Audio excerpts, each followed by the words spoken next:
I'm 32 male and live in a suburban neighborhood outside a mid-sized city. I work as a systems analyst, have a decent social circle, and enjoy restoring cars in my free time. I wouldn't call my life exciting, but it's steady, and I like it that way.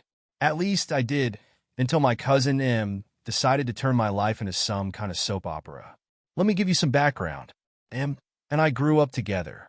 He's 2 years younger than me, and while we were never particularly close, family gatherings meant we spent a lot of time around each other. M was always the one who acted like the world owed him something, demanding toys, cutting in line at holiday dinners, and somehow always getting away with it. His parents, especially my aunt, indulged him to the point of absurdity, claiming he was special and deserved extra attention. I figured he'd grow out of it. I was wrong. This all started about 6 months ago. I've been restoring a 1970 Chevy Chevelle SS in my garage for years.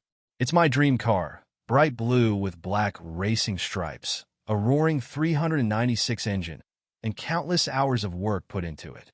I finally finished it last spring. The day I took it for its first drive was easily one of the happiest moments of my life. M came over not long after that. He barely knocked before strolling into my garage like he owned the place. "Wow, man, this is sweet," he said, running his hands over the freshly waxed head like a kid in a candy store. I thanked him, proud of my work, but a little wary of how casual he was about touching the car without asking. He started asking me questions about how long it took, how much it was worth, and here's the kicker, whether I'd ever consider selling it. "No way," I said, laughing. "This one's for me." M gave me a weird look, but dropped the subject. Or so I thought. Fast forward a month, and I get a text from M. "Hey, when can I come pick up the Chevelle?" At first, I thought it was a joke. I responded with a laughing emoji and, "Nice try." He replied almost immediately, "No, seriously. You promised me the car when you finished it. Remember?"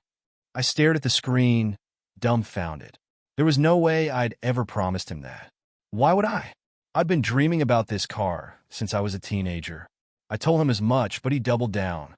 "You said at Christmas 2 years ago that if I ever wanted it, it was mine," he wrote. Now, I have a pretty good memory, and I know for a fact I never said anything of the sort. I told him he must have misunderstood, but he wouldn't let it go.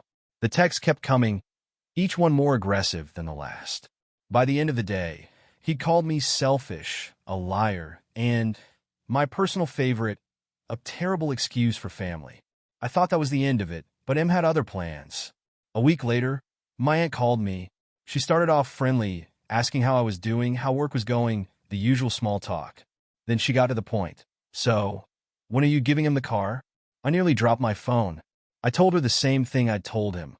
I never promised him the car, and I wasn't giving it to him. Her tone changed immediately. She accused me of being ungrateful for everything their family had done for me, which, by the way, wasn't much. She said M deserved the car because he needed it more than I did and that I was being greedy by keeping it. It didn't stop there. Over the next few weeks, M and my aunt launched a full-scale harassment campaign. They spread rumors about me to the rest of the family, claiming I'd stolen the car from M. I started getting passive-aggressive comments from cousins and even my own parents, who didn't know the full story. The final straw came when I got a certified letter in the mail. M was threatening to sue me for the car. He claimed I'd made a verbal contract to give it to him and that he had witnesses to back him up. I was furious. It was one thing to badmouth me to the family, but taking legal action? That was a whole new level of crazy. I called my lawyer immediately, and he assured me that M didn't have a leg to stand on. Verbal contracts are hard to prove, especially when they're based on hearsay. Still, it wasn't something I could ignore. I decided I wasn't just going to defend myself. I was going to teach him a lesson he wouldn't forget. The first thing I did was install security cameras in my garage and driveway. I didn't trust him not to try something stupid.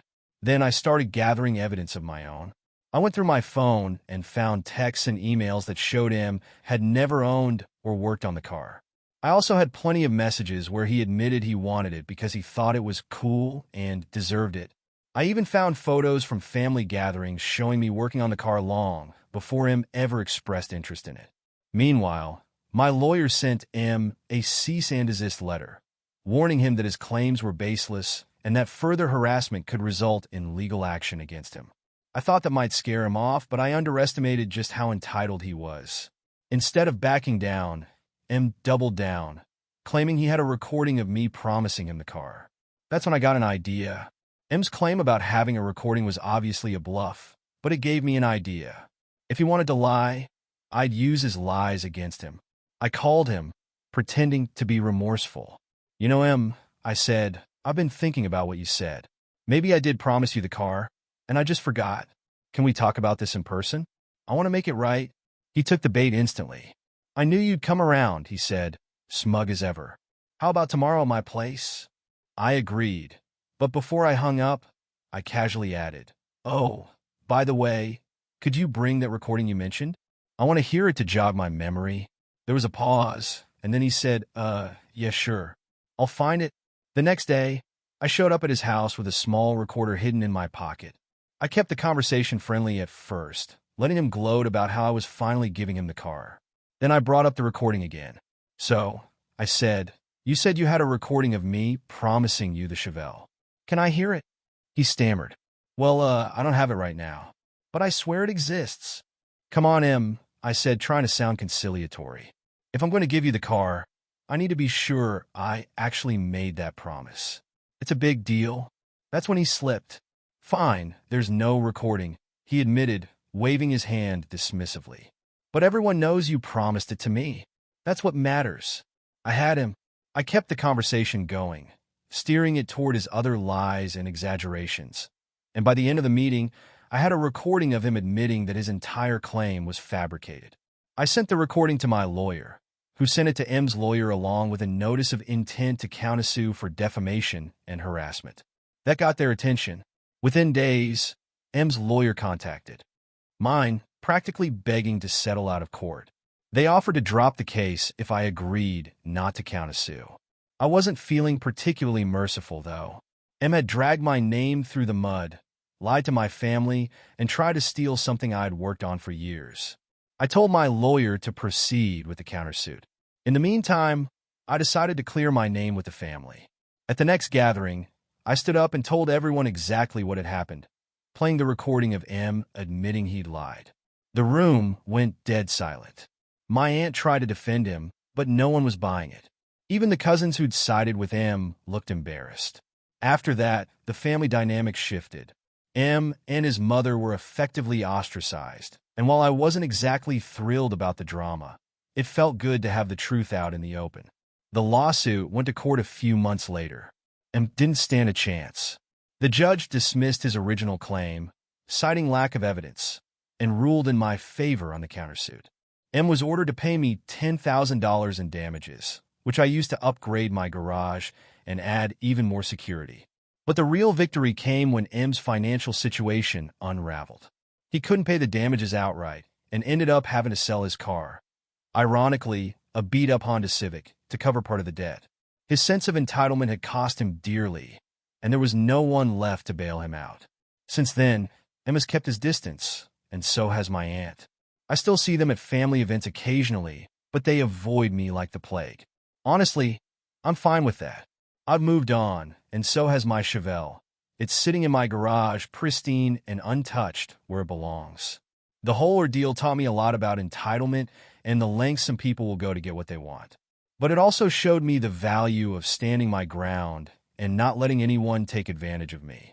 If you've got family drama, just remember, sometimes the best revenge is living well and holding on to your dream car. Like this story? Subscribe to hear more tales of entitlement, drama, and justice. You won't regret it.